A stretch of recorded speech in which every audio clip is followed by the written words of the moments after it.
Hello guys, welcome to Kadar media once again. My name is Gulshan Jha. Friends, एक letter circulate हो रही है। उस लेटर के तहत डीजीएचएस का ये मानना है, उस लेटर में जो चीज़ें लिखी गई है कि एक कॉमन काउंसलिंग कंडक्ट होनी चाहिए।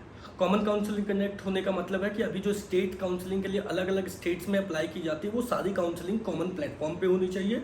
सिंगल प्लेटफॉर्म पे ही वो सारी काउंसलिंग कंडक्ट हो जानी चाहिए। एक बार स्टार्ट हो, एक साथ स्टार्ट हो और एक साथ खत्म हो। अभी की सिनेरियो अगर हम देखें तो 50% ऑफ द गवर्नमेंट सीट्स की जो काउंसलिंग होती है वो स्टेट कोटा कराती है। 100% प्राइवेट सीट्स की जो काउंसलिंग है वो भी स्टेट कोटा कराती है। और एमसीसी जो है वो 50% all India quota seats, DNB, diploma और 100% डीम्ड की काउंसलिंग कराती है। तो इस लेटर से ये मतलब है कि अभी जो स्टेट कोटे के लिए 50% सीट्स रहती है और 100% प्राइवेट कॉलेजेस की जो सीट्स की काउंसलिंग होती है वो पूरी की पूरी एमसीसी ही कराए, मतलब पूरी काउंसलिंग एमसीसी कंडक्ट कराए। अब इसके कुछ फ़ायदे हैं, कुछ नुकसान भी हैं। फ़ायदे क्या है, सबसे पहले देख लेते हैं। बेनिफिट्स ये है कि स्टूडेंट्स के लिए जो है वो सीट ब्लॉकिंग रुक जाएगी। सीट ब्लॉकिंग रुकने का मतलब है कि ज़्यादा से ज़्यादा स्टूडेंट्स को सीट मिलने के चांसेस रहेंगे। तो सीट ब्लॉकिंग को बेसिक रीज़न भी यही दिया गया है कि सीट ब्लॉकिंग को रिड्यूस किया जाए, सीट ब्लॉकिंग को रोका जाए। बिल्कुल ये चीज़ अगर अप्लाई की जाती है, कॉमन काउंसलिंग की जाती है, तो इससे डेफिनेटली सीट ब्लॉकिंग जो है वो रिड्यूस होगी। अब जो सीट ब्लॉकिंग कम होने की वजह से ज़्यादा स्टूडेंट्स को सीट्स मिलेगी और ज़्यादा से ज़्यादा डॉक्टर्स प्रोड्यूस होंगे, राइट। ये पहली चीज़ हो गई। दूसरी चीज़ क्या है कि कन्फ्यूजन जो है वो कन्फ्यूजन स्टूडेंट्स में कम होगी। अभी क्या है कि स्टूडेंट्स को पता नहीं है कि कौन से स्टेट में एलिजिबल है, कौन से स्टेट में एलिजिबल नहीं है। अलग अलग स्टेट्स के अलग अलग रूल्स, कुछ ओपन स्टेट, कुछ क्लोज स्टेट, अलग अलग स्टेट्स की अलग अलग वेबसाइट, मुझे कौन कौन सी वेबसाइट पे जाकर के अप्लाई करना होगा, ये एक बहुत सारी कन्फ्यूजन है। तो वो सारी कन्फ्यूजन जो है वो खत्म हो जाएगी अगर कॉमन काउंसलिंग होगी। तो सिंगल वेबसाइट रहेगी, मुझे पता रहेगा कि मुझे एक यही एमसीसी की वेबसाइट है, इस वेबसाइट पे ही जाना है और सारी स्टेट्स की काउंसलिंग में इसी एक सिंगल वेबसाइट से अटेंड कर सकता हूँ, राइट। सिंपल से रूल होगी, हाँ इसी वेबसाइट पे रूल्स आएंगी, वो इन्फॉर्मेशन ब्राउजर मुझे पढ़ना है, मैं सारी रूल्स समझ जाऊँगा, तो कॉमन रूल्स हो जाएंगे, है ना। तो कन्फ्यूजन जो है वो कम हो जाएगी स्टूडेंट्स के बीच में। अभी स्टूडेंट्स इसी बात से कंफ्यूज रहते हैं कि कहाँ अप्लाई करना है, कहाँ नहीं अप्लाई करना, ओपन स्टेट क्या है, क्लोज स्टेट क्या है नहीं है, कौन कौन से स्टेट के लिए कौन कौन सी वेबसाइट है, वो ही नहीं पता है। ये दूसरी चीज़ है जो कि स्टूडेंट्स के फेवर में रहेगी। तीसरी चीज़ क्या रहेगी, सिक्योरिटी अमाउंट।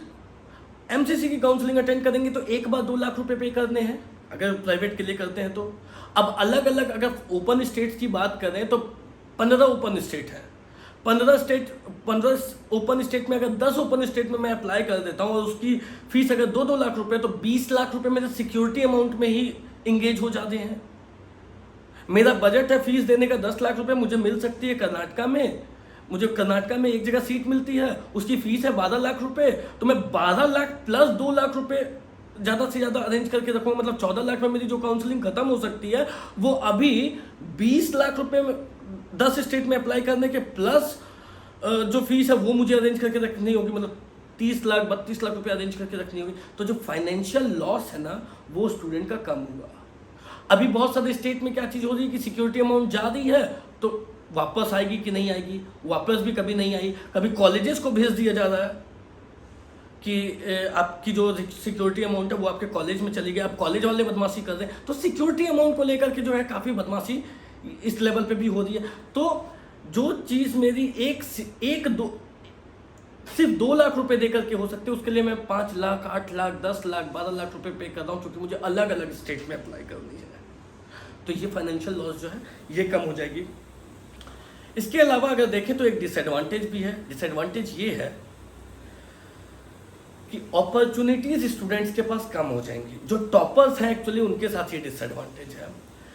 अभी क्या है कि टॉपर्स के पास अपॉर्चुनिटीज जो मिलती है, अटेम्प्ट जो वो कर सकते हैं एक अच्छी सीट पाने के लिए, वो 5 से 6 अटेम्प्ट कर सकते हैं। एमसीसी में सीट मान लेते हैं, मैं एक टॉपर हूँ, मेरी रैंक मान लेते हैं कि 1000 है, मुझे मेडिसिन की सीट चाहिए, मैं एक महाराष्ट्र स्टेट से बिलोंग करता हूँ।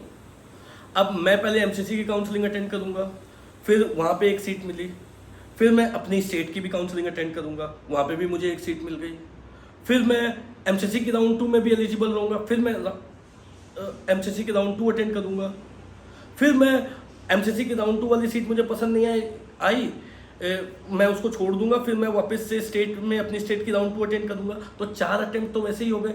MCC round 1, state round 1, MCC round 2, state round 2। अगर स्टेट वाली भी राउंड 2 वाली सीट मुझे पसंद नहीं आई तो फिर एमसीसी राउंड 3 में कर सकता हूँ दोबारा से रजिस्ट्रेशन करके, फिर एमसीसी राउंड 3 कर सकता हूँ। वो भी नहीं पसंद आई तो स्टेट की भी राउंड 3 कर सकता हूँ। तो 6 अटेम्प्ट, 4 से 6 अटेम्प्ट अपॉर्चुनिटीज अभी मुझे मिल रही है एक सीट पाने के लिए। इसी वजह से ब्लॉकिंग होती है। और ये जो 6 अटेम्प्ट है वो अब कॉमन काउंसलिंग से नहीं मिलेगी, क्योंकि आपके पास 2 ही अटेम्प्ट आपको मिलेंगे। अगर आपको राउंड 1 में सीट मिल गई है तो आपको राउंड 2 में अपग्रेडेशन का ऑप्शन मिलेगा। अपग्रेड अगर हुई तो आपको अपग्रेडेड सीट पे एडमिशन लेनी है, नहीं हुई तो जो आपकी राउंड 1 में सीट मिली है वो आपकी फाइनल सीट होगी। 2 अटेम्प्ट में खत्म। सो टॉपर्स के लिए डिसएडवांटेज ये है कि उनके लिए अपॉर्चुनिटीज कम हो जाएगी।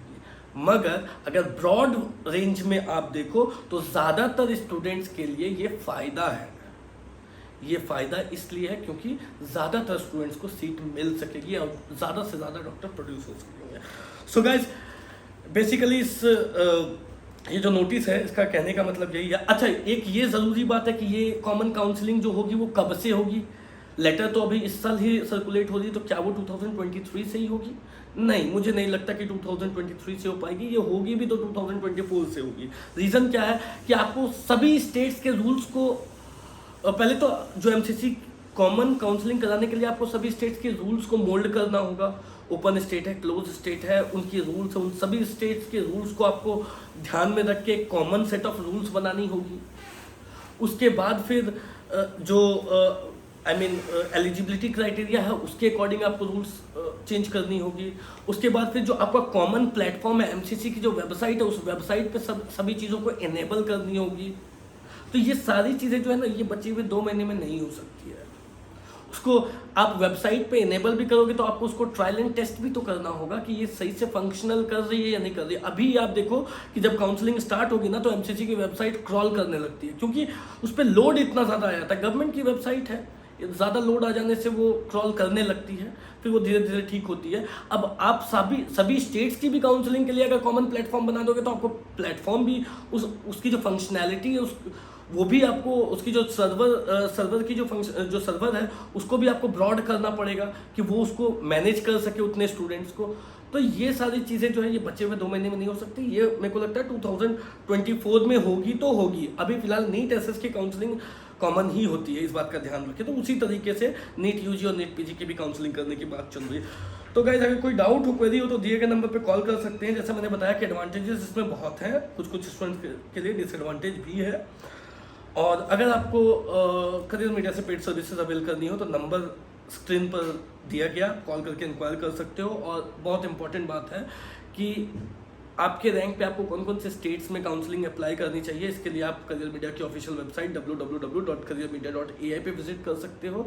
कॉलेज प्रेडिक्टर को यूज़ करोगे तो आपको कॉलेज प्रेडिक्टर ये बताएगी कि आपको कौन कौन से कॉलेजेस कौन कौन से स्टेट में मिल सकते हैं। उस बेसिस पे आप स्टेट्स फिगर आउट कर सकते हो कि कौन कौन से स्टेट में आपको काउंसलिंग अप्लाई करनी चाहिए। ये ज़रूरी इसलिए है ताकि आप अपने सिक्योरिटी अमाउंट को बचा सको, सेव कर सको, और जब आपको एडमिशन मिले तो उस सिक्योरिटी अमाउंट को आप एज अ फीस में यूज़ कर सको।